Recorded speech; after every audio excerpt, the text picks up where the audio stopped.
استني هنا، رايحة فين؟ لو انت من الناس اللي بيحبوا ينوعوا في اللانش بوكس يبقى الفيديو ده ليك. لو بتحتاري ومش عارفة تعملي ايه بالظبط وهتديهم ايه في اللانش بوكس يبقى تابعي معايا وشوفي هنعمل ايه النهاردة ان شاء الله هنعمل اجمل ميني بيتزا. بجد طعم خطير جدا، عجينة وصوص وحشوات وكله بصنع ايديكي من البيت. وشايفة طريقة ازاي وهشة جدا جدا. والصوص اللي هعملهولك في اخر الفيديو من الاخر كأنك بتاكلي في المكان المشهور اياه بتاع البيتزا. بس بجد حاجة محترمة جدا، الولاد هيحبوها وهيطلبوها منك كتير. وعشان كده هقولك تعمليها ازاي وازاي تفرزيها وامتى تفرزيها بالظبط وهتعملي ايه علشان تحتفظي بيها بنفس الطعم ونفس الجودة كأنك لسه عاملاها حالا. بس الاول ما تنسيش اللايك، سبسكرايب، والكومنت الجميل منك، تفعلي الجرس علشان يوصلك كل جديد، ودعواتك الجميلة. السلام عليكم ورحمة الله وبركاته. معاكم دعاء زين. ان شاء الله النهاردة هنعمل الميني بيتزا، يعني طلب ولادنا كلنا، ومش بس ولادنا ده احنا كمان بنحبها. فعشان كده هنعمل كمية وهقولك ازاي تفرزيها وتحتفظ بيها وتطلعيها طازة وجميلة جدا. الاول هنسمي الله وهنجيب العجان بتاعنا. معانا اول حاجة 6 كوبايات دقيق، يعني هتجيبي كيلو تنخليه وتشيلوا منه حوالي كوباية كوباية وربع كده، وهنستخدمها واحنا ماشيين دلوقتي. وهنحط عليهم معلقة صغيرة ملح، معلقتين كبيرة سكر، معلقتين كبيرة خميرة فورية، ومعلقة كبيرة بيكنج باودر. واخر حاجة هنحطها في النواشف ربع كوباية لبن بودرة. لو مش عايزة تحطيه مفيش اي مشكلة، بس انا بقولك بيدي طعم ولون تحفة للبيتزا. هنقلب النواشف كويس وهنروح جايبين الزبادي. ما بنعملهاش بلبن عشان ما تنشفش، الزبادي بيديها قوام جميل جدا. حطينا 200 جرام زبادي وعليهم حوالي 75 جرام مايونيز. لو مش عايزة تحطي مايونيز هتزودي في الزبادي ال75 جرام دول، وهتحطي معلقة او معلقتين خل كبار على العجينة، وهتقلبي الخليط ده كويس جدا. وتكوني محضرة معاكي كوباية وربع مية دافية فترة. هو بالظبط المقدار ده بياخد من كوباية وربع لكوباية وتلت، مش هيزيد عن كده. فبتحطي نص كمية المية وتشغلي عليهم العجان وتبدأي تزودي المية شوية بشوية على حسب ما انتي شايفة العجينة قدامك عاملة ايه. العجينة معانا بتكون مفتوحة، بتكون طرية وفي نفس الوقت ما بتلزقش في الايد زي ما انتي شايفة كده. انا هنا عجبني خلاص قوام العجينة، خدت معايا كوباية وربع مية بالظبط. خلصنا كده العجينة؟ لا، هنجيب كمان ربع كوباية زيت هنضيفها على العجينة ونبدأ عجن في العجينة. هنشغل عليها العجان. شفتي اول ما تحطي الزيت العجينة بتسيح منك كده، ما تخافيش، دقيقتين وهتلاقيها لمت مع بعضها تاني وبقت زي الفل. ما شاء الله العجينة تحفة جدا وهتنفع معاكي لأي معجنات تانية مش البيتزا بس. شايفة دي بعد ما شربت الزيت بس عجنتها 7 دقايق او 8 دقايق وبقت بالمنظر اللي انت شايفاه بقى. قطن معاكي، قطنة في ايدك كده، مش عجينة خالص.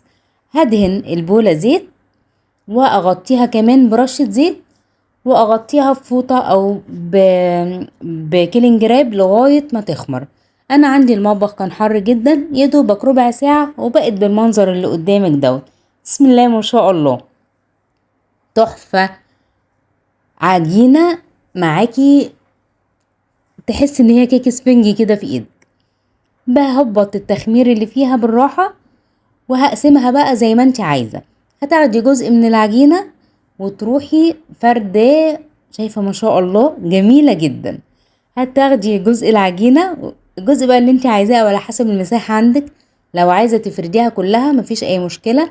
ده الدقيق اللي احنا شلناه في الاول، بقية الكيلو احنا خدنا 6 كوبايات معيارية بس. رشيت رشة دقيق محترمة كده وهبدأ افرد عليها العجين، وهنرش كمان رشة كمان من فوق. بس خلي بالك اول ما تحطي العجينة كده سيبيها دقيقة بس عشان تعرفي تفرديها. عشان مكان اللم اللي انتي بتلميه في العجينة بتكون شدت معاكي شوية. اهم حاجة الدقيق اللي تحت ده كويس جدا، مش هوصيكي، احنا كده كده لا هنحط في الصاج دقيق ولا اي حاجة، هما رشة الدقيق دول بس. فردناها وكانت بتسمك دوت، سمك حوالي نص سنتي.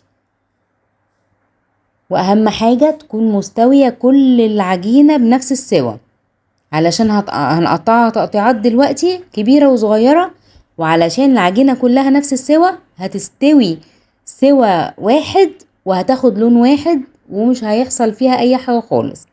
اهم حاجة بقى قبل ما نحط القطاعة نسيبها تريح 5 دقايق، عشان وانتي بتقطعي بالقطاعة كده العجينة ما تلمش معاكي جامد. دي اهم خطوة في المرحلة دي. هنقطع كله بقى اي تقطيعة انتي عايزاها، مدورة مربعة مستطيلة وردة فراشة اي حاجة ولادك يحبوها. ده سمك العجينة اهو، وما شاء الله الدايرة دايرة، لا عملت بيضاوية ولا عملت اي شكل تاني، علشان ريحنا العجينة بعد ما فردناها. قطعت دواير ومستطيلات، مربعات سوري، وورد، عملت مربعات كبيرة ومربعات صغيرة. وجبت الصاج بتاعي او صينية الخبز وهدهنها رشة زيت خفيفة مش كتير، وعلى طول هبدأ اشيل الزوايد بتاع العجينة وهركنها تحت العجينة اللي عندي اللي باقية، هتخمر معاها، مش لازم اقعد اعجن فيها. مش بشوك خالص الميني بيتزا باي شوكة ولا اي حاجة. الصوص اهو تحفة، الصوص ده ممتاز، جربيه بس وقولي رأيك فيه ايه. هسيبلك الفيديو بتاع الصوص في اخر الفيديو دوت على طول. هبدأ اوزع الصوص على العجينة اللي عندي كلها. طبعا انا مش ده العجينة كلها، انا فايضة عندي تقريبا 3/4 العجينة اللي عجناها، يعني دي ربع العجينة. ما شاء الله الكمية دي تعملك حوالي 2 كيلو ونص بيتزا، ميني بيتزا هتعملك 2 كيلو ونص. ما شاء الله اصحاب المشاريع بجد ده اكتر صنف بيطلب معاكم، وبالذات ايام المدارس. حطيت الزيتون، وهنا كنت محضرة بقى شوية فراخ كده، بس انا كنت عاملاها للبيتزا اللي هناكلها في البيت اللي هي البيتزا الكبيرة دي. بصلة متكرملة وعليها نزلت عليها الفراخ، ملح وفلفل كاري وبهارات فراخ بس كده. حطيت منها كام قطعة، انا مش عايزاها بفراخ ولا بلحمة ولا بأي حاجة، بس انا بديك افكار اللي هتعمليه بالمتاح عندي حاليا. وكمان كانت عندي لحمة على الصاج كنت شايلاها في الفريزر، طلعتها وفكت وبدأت اوزع جزء منها برضو، والباقي ده انا هحطه في البيتزا الكبيرة. لو عندك هوت دوج ماشي، عندك بيروني ماشي، عندك اي حاجة الولاد بيحبوها، عندك تركي ما بحبذوش على البيتزا قوي، بس لو بيحبوه يحطوه مفيش مشكلة. انا عن نفسي بحب الميني بيتزا بقى من غير اي حشوات، يعني هي فلفل وزيتون وجبن وبس، ما بحبش عليها لا لحوم ولا فراخ ولا اي حاجة. بس كده هبدأ قطعت الفلفل مربعات صغيرة وبدأت اوزعها كمان. وبعد ما اخلص ده كله معايا جبنة ميكس بوزعها على الوش وخلاص على كده. لو احنا في الشتاء بتسيبيها مثلا تخمر 10 دقايق ربع ساعة قبل ما تدخليها الفرن. وما تنسيش تكوني مولعة الفرن على اعلى درجة حرارة والشبكة محطوطة لأقرب حاجة للأرض. خلاص كده خلصتها كلها، مسافة ما خلصتها ووزعت عليها الجبنة اصلا كانت خمرت وبقت زي الفل زي ما انت شايفة كده، حجمها اتضاعف وبقت ممتازة، وخلاص هي جاهزة كده انها تدخل الفرن، مش محتاجة ان هي تخمر تاني. في الشتاء بنخمرها ربع ساعة، في الصيف بندخلها على طول وقت ما بنخلص. المطبخ بصراحة كان فظيع في الحرارة في اليوم دوت. دخلتها الفرن 10 دقايق، 12 دقيقة بالظبط، وهتطلع معاكي بالمنظر دوت. ما بتاخدش وقت وتراقبيها على طول علشان ما تاخدش لون غامق منك من تحت. ما شاء الله. وكمان كنت جهزت الصينيتين التانيين، حطيت على واحدة الفراخ وحطيت على التانية اللحمة، وجاهزين ان هم يدخلوا الفرن هم كمان. وكمان عملت صينية مدورة بس دي ملحقتش اصورها بصراحة. شفتي طلعت ازاي؟ يعني سبتها تبرد شوية بس عشان اعرف امسكها، بس كانت لسه سخنة بصراحة، تحفة. واللون اللي فيها روعة روعة. اللون اللي فيها الجميل دوت بسبب اللبن البودرة اللي احنا حاطينه بسبب المايونيز. بصراحة بيدي لون وطعم جميل جدا، وهشاشة ما تتوصفش بصراحة. الصنف ده كان اكتر المبيعات عندي لمدة سنتين. انا حاليا موقفة شغل، بس احتسبت ان انا انزل الشغل ده على قناة لوجه الله تعالى، و... ولأي حد حابب يبدأ مشروع من البيت. بس اهم حاجة هتجيبي مكونات نظيفة، مكونات حلوة، اسمها حلو كده، هيطلع معاكي الحاجة زي الفل. شفت الصينية ما لزقش فيها حاجة خالص الا الجبن اللي وقعت مني، علشان انا كنت سريعة وانا بحط الجبن وما شلتش الجبن اللي وقعت. لكن لو شلتيها قبل ما تدخلي الفرن هتبقى ممتازة، والصاج بتاعك مش هيلزق فيها اي حاجة خالص. هنا خلاص كانت بردت، منظرها اصلا يشهي، والصغيرة والكبيرة والمربعة والمدورة استووا كلهم بنفس السوا.